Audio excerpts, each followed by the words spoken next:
There's a fine line between love and hate, and many of us walk that line every day with friends, family, and coworkers.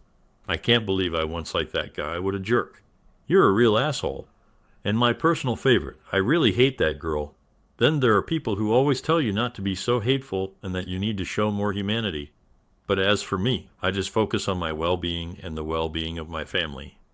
It's good to have friends, but be realistic. You can only trust friends to a certain extent. In my experience, not all family or friends were truly there for me, which was a tough lesson to learn. The upside is that I found out who my real family and friends are. My name is Pace Jensen. I'm 29 years old, a former soccer player, and I love running. I'm married to Amy, who's a great wife and mom with the right attitude. But the best part of my life is being a father to 3 little boys. At the time of our collapse, Amy and I had been married for about 7 years. The reason we had children so quickly and often was because I couldn't get enough of my wife. I lived and breathed Amy. That's where my downfall began. I believe we made our vows the day after we graduated from college. We both graduated from UMass. Amy majored in secondary education, and I majored in management information systems. Amy got a job at one of the elite private schools in Dallas, and I worked at Empire Funding. We had a pretty good start in life. There were ups and downs during our marriage, as there are in most marriages, but nothing serious. I think our first fight occurred when I wanted to buy a 1968 Shelby Cobra GT 500. It was a 2-door fastback with a 302 cubic inch, 9-liter V8 engine, GT 350. To top it off, it was candy apple red with 2 white stripes in the middle. Unlike some people I know, I could afford a $100,000 car, but I love classic cars. Anyway, like I said, Amy and I had a great life. We lived pretty close to my family, and I thought that was a good thing. My mom and dad were in their 50s, and I also had a younger brother named Rob. Rob was 17 years old and went to the same high school that Amy taught at. In fact, she taught his class as well. I think Rob was an ops kid because he was 12 years younger than me. Rob and I were really close, even though he's 12 years younger than me. Whenever something happened or Rob needed something, I was expected to make the sacrifice. That's just how my family operated. Our motto was to be brave and handle it. Be a hero, son. Give it to your little brother, and you'll be a better person in the long run. My dad said this so often that I eventually stopped paying attention to it. But one good thing in my life was my best friend, Jeffrey Parks. He was the kind of brother I wished I had. We had been best friends since 3rd grade, and if anyone knew how I felt, it was him. Jeff was an attorney, and I expected him to have my back in all legal matters. Anyway, last Monday when I got home, Amy told me that she had taken the boys to her sister's house. It was 4 houses away. When she told me that, I thought we'd be alone, if you know what I mean. But she said she had something she wanted to tell me. I didn't think life could get any better. But then Amy told me she was pregnant. I wanted to know when the baby was due so we could start buying things before the baby was born. I guess I was as happy as a person can be. Heck, I was just hoping it would be a little girl so I could spoil her to death. But for some reason, Amy was a little out of it, and she had this detached look on her face. I asked her what was wrong. Pace, it's not your baby. Amy said it so quietly I couldn't hear. What's going on, honey? Why are you so depressed? Pace, I love you, but I'm not having any more of your babies, Amy said. I was a bit confused and asked her why. Amy, you always said you wanted a big family, so why the sudden change, I thought. This isn't going to be easy. Then Amy started hesitating, like what she was about to say would change everything. Amy, I love you no matter what. Just tell me how you feel right now. Just say it. She paused, then took out her phone and hit speed dial. Could you come over here, please? Whoever she was talking to. It sounded like they knew more about this than I did. Amy, who was that and what the hell is going on? Amy said, just keep up the pace. I need help getting my words to you. I don't want to mess up what I have to say. I asked her who was coming and what it was that she just couldn't tell me without help. Heck, if you can't tell your husband, who the hell else could you tell? All sorts of thoughts ran through my head, none of them good. But what came next shocked me. 2 minutes later, the doorbell rang. Amy answered the door, and when she came back, she was followed by my mom, my dad, and my 17-year-old brother, Rob. Okay, Amy, what the hell is going on? Shit, how can I say this without hurting you? Rob just stepped in. Look, Pace, Amy is in love with me. That's what she wants to say. Mom and Dad are here to support us, Rob said. Look, bro, shit happens. We didn't want to fall in love, but we did. The baby she's carrying is mine, and we need you to go along with that. Amy and I are going to be a family whether you like it or not." I started laughing, thinking it was a joke, right? It had to be. "Amy, what are you trying to tell me?" But no one laughed. I looked back at Amy, and she was staring at her feet. "Amy, please look at me and tell me it's not true. Tell me you're not being this stupid." My father said, "Son, I know it's tough, but what's done is done. I know you're hurting right now, but Rob is your brother, and so we have to find a way to deal with this. We know it takes a lot, but sacrifices have to be made." I asked my mom if she was involved in this. She said, "Son, I love both my boys. I don't want this to tear our family apart. You have to find a way to live with it. We're all family. You have to be the hero in this. You have to find it in your heart to not be angry and to do the right thing." I couldn't believe they were asking me to just sacrifice my life for a snotty little jerk because I was older. At that moment, that exact moment, I started to hate them all. Seriously and with passion. The fine line between love and hate had been breached. The question is, how much can I, a man, hate my family? The very family that betrayed me on every side. My wife, my brother. And what parent would agree to this travesty? How could I have known it would only get worse? I couldn't take it anymore. I turned and walked out with Amy and my mom in tow.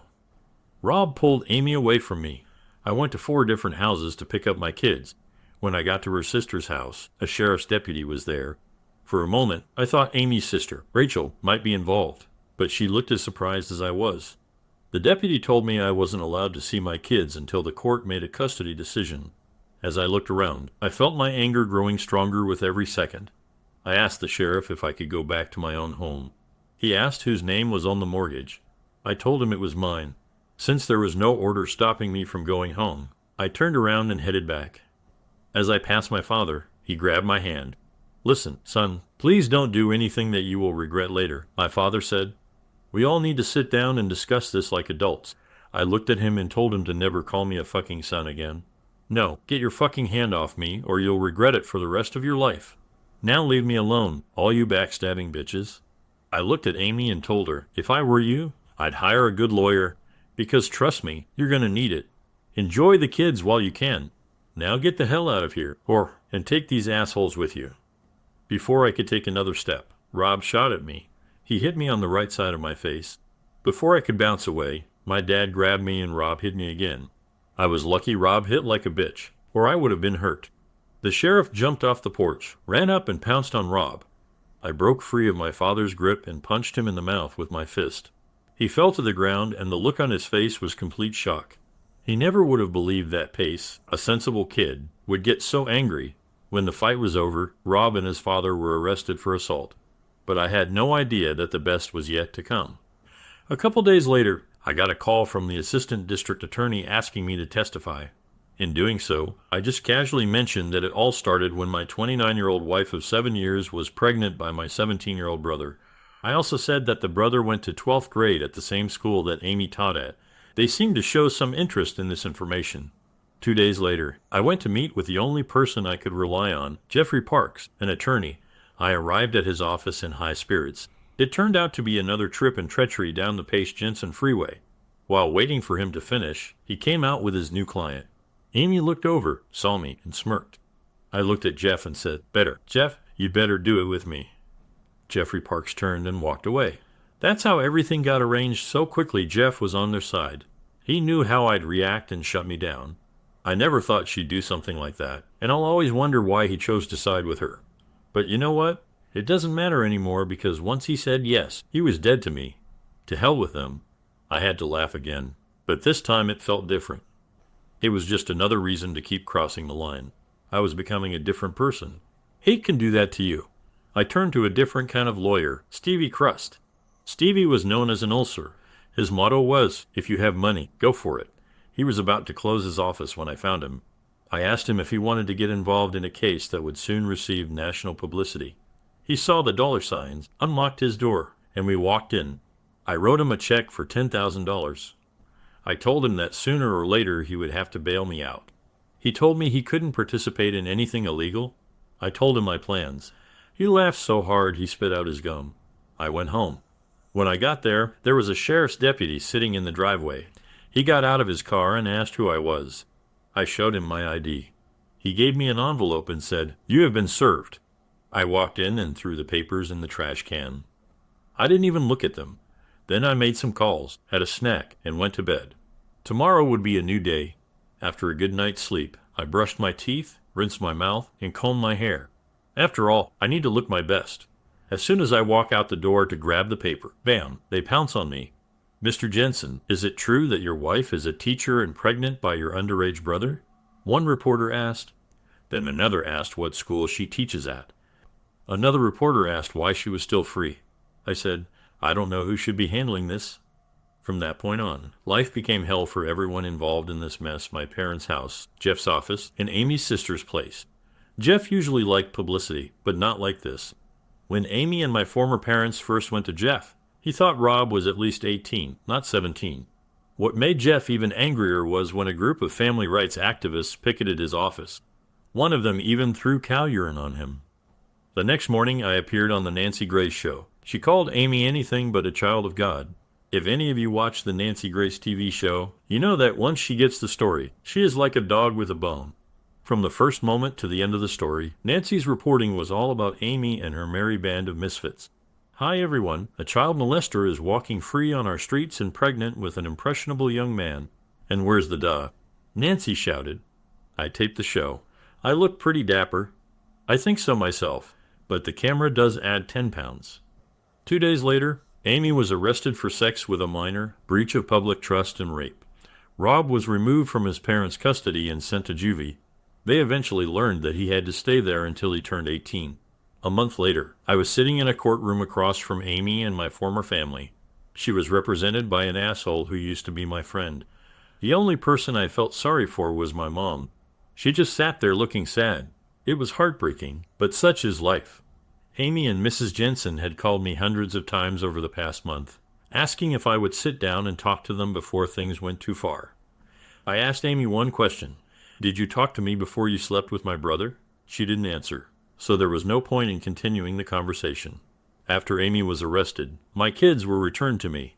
In a quick custody hearing, the judge gave me full custody, child support, and the house, which was already in my name. As the criminal trial got closer, I was set to testify. I wanted to make sure she spent a long time in jail, but that didn't happen. Amy took a plea deal and got 3.5 years. During her sentencing, she apologized to me. I almost felt sorry for her. Her life was ruined. Her teaching career was over and, for better or worse, she would have to register as a sex offender for the rest of her life. 4 years have passed since then. I took the kids and moved 2,000 miles away. Now that our family consisted of 7 people, my 3 sons and Amy's 2 little daughters, we were a smaller version of the Brady family. I know. The BTB crowd is going to call me a wuss. And you know what? They'd be dead wrong. You think I'm stupid enough to stay with any whore who will sleep with my former little brother? Hell no. My wife's name is spelled Amy. I met Amy 4 months after we moved in. She's a motorcycle cop, and the day she gave me a ticket changed my life. When she got back on her bike, I couldn't help but notice her, and I knew she'd be my next wife. I had to work a bit to win her over, but once we were together, it was the best day of my life. Did I mention she has her own handcuffs? I love her a lot, but it took her a while to get over my distrust. Amy has been through a lot, and she's just like me. She doesn't trust easily. We both test each other, but it works for us, and I really enjoy being with her in bed. Second story. Hi everyone. I need some advice because I'm worried that my boyfriend might be cheating on me, and I'm not sure if I'm just being paranoid or if something is actually wrong. Here's the situation. He's Brazilian, and I'm from Argentina. I travel a lot for work, usually for 2 to 8 weeks at a time. I moved here a month ago to be with him. For safety reasons, we share our Google Maps locations and have access to each other's phones, though we don't usually check them. However, when I do check, he gets upset and says I don't trust him. The issue is that this is the second time he said he's going to the supermarket, but his location shows he's somewhere else about 3 blocks away from the supermarket. Both times, I've been cooking dinner and asked him to pick up a beer. Instead of going to the closer store, he goes to the supermarket that's farther away. He takes a long time to come back, and when I check his location, he's not at the supermarket. The first time, I showed him a screenshot of his location, and he said it was a Google Maps error. The second time, I didn't mention anything but took another screenshot and called him to ask where he was. He said he was on his way home, And when I asked for a video call to show him the food just to see his surroundings, he said he couldn't because he had too many bags. He came back about 8 minutes later. But I'm still unsure because the locations of my dad and best friend, which we also share, are always accurate. Am I overreacting, or is something suspicious going on? Any advice on how to find out if he's cheating?